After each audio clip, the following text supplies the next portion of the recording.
Достар, бүгін сіздермен ыстық күнде салқын сусын дайындауды көрсететін боламын.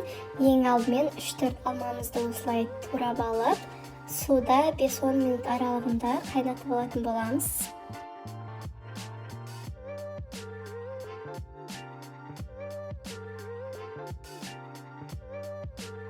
Мінеге қайнап шықты. Енді осылай каркаде шайынан аздап қосатын боламыз.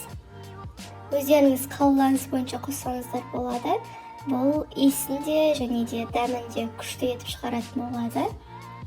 Тағы да бір рет қайнатып жіберіп, біз қант қосатын боламыз. Қантты өздеріңіз қалауларыңыз бойынша қосасыздар. Менде дәмі орташа болды.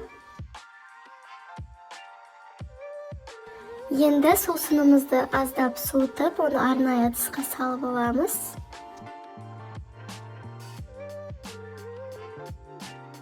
Және де одан соң мен 3-4 тілім лимоннан қостым.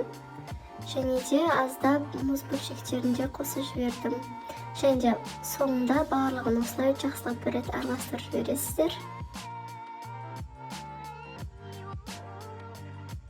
Бұл сусынды сіздерге дайындап көруге кеңес беремін, өйткені ыстық күнде қолдан жасалған, өте дәмді әрі керемет болып шығады. Егер сіздерге арнам ұнап жатқан болса, арнама қолдау көрсетіп кетіңіздер. Сіздің қолдауларыңыз мен үшін өте маңызды.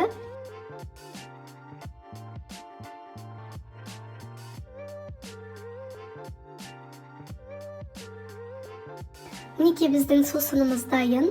Егер сіздерге рецепт ұнаған болса, видеомды қолдап, астына комментарий қалдырып кетіңіздер.